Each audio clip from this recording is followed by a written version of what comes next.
No tea coffee బ్రేక్ఫాస్ట్లో కొన్నింటికి కోత. హాస్టల్లో ఉండేవారికి వంట గ్యాస్ తిప్పలు. తెలంగాణ హాస్టల్లో వంట గ్యాస్ కష్టాలు మొదలయ్యాయి. మొత్తం ఫీజు కడుతున్న హాస్టల్లో ఉండేవారి మీద ప్రభావం పడుతుంది. వాణిజ్య ఎల్పిజి సిలిండర్ సరఫరా కొరత కారణంగా హాస్టళ్లకు తాత్కాలికంగా టీ కాఫీ అందించరాదని హైదరాబాద్లోని ఐటీ కారిడార్ హాస్టళ్ల సంఘం ప్రకటించింది.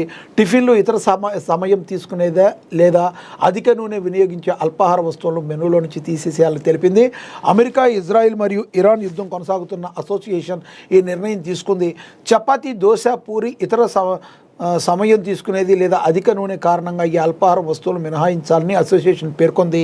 తాత్కాలికంగా టీ కాఫీని అందించరాదని అసోసియేషన్ హాస్టళ్లకు పంపిన సందేశం స్పష్టం చేసింది. పరిస్థితి కొరతను బట్టి కూరలు, అదనపు ఆహార పదార్థాలను తాత్కాలికంగా నిలిపివేయచ్చని తెలిపింది.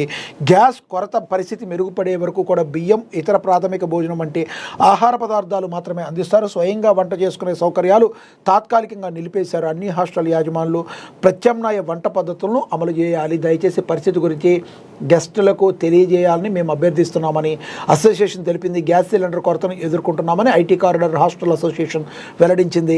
గ్యాస్ వినియోగాన్ని తగ్గించే పరిస్థితి నిర్వహించడానికి పరిస్థితి మెరుగుపడే వరకు అన్ని హాస్టల్ యజమానులు మార్గదర్శకాలను పాటించింది. అయితే ఇక్కడ ఇదంతా బాగానే ఉంది. మరి పీజీ హాస్టల్స్లో ఉండేవాళ్ళు పేమెంట్లు మొత్తం కడుతున్నారు. వాళ్ళ దగ్గర నుంచి డబ్బులు తీసుకొని మేము ఇవి చేయలేమంటే మరి మీరు తీసుకున్న డబ్బుల్ని రిటర్న్ ఇవ్వండి. పీజీ హాస్టల్స్లో ఉండేవాళ్ళు కొంతమంది హాస్టల్స్లో ఫ్రీగా ఎవరికి ఏం పెట్టడు.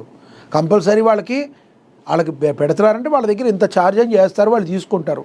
కాబట్టి మా మెనూ ఈ రకంగా ఉంటుంది కాబట్టి మేము ఇంత అమౌంట్ తగ్గించాము, ఇంతే పేమెంట్ తీసుకున్నాం అని చెప్పి మీరు తీసుకోవాలి. అంతేగాని సామాన్యుడి ప్రజలకి జేబులకి చిల్లులు పెట్టే ప్రయత్నాలు మానుకోవాలి. అనుకోకుండా ఒక ప్రాబ్లం వచ్చింది. ఆ ప్రాబ్లమ్ని మరి అక్కడ హాస్టల్లో ఉండేవాళ్ళు కూడా అర్థం చేసుకుంటారు. వాళ్ళ దగ్గర మాత్రం డబ్బులు మేము మొత్తం తీసుకుంటాం. మరి మీరు ఏవైతే ఆహార పదార్థాలు ఇస్తున్నారో వాటికి కూడా బిల్లు వేస్తారు కదా మీరు. ఇవన్నీ మీరు ఏవైతే పెట్టరో ఓన్లీ భోజనము, పప్పు, అన్నం లేదంటే ఏదో మీరు ఉప్మా ఏదో పెడతారో దానికి సంబంధించిన డబ్బులు వరకే తీసుకోవాలని సామాన్య ప్రజల్లో నుంచి గట్టి వాదన వినబడుతుంది. హాస్టల్లో ఉండే విద్యార్థులు కావచ్చు, కొంతమంది ఎవరైతే ఉంటారో వాళ్ళందరి మీద అధిక భారం పడకుండా మరి దీని వైపు గురించి కూడా ఆలోచించాల్సిన బాధ్యత ఉంది.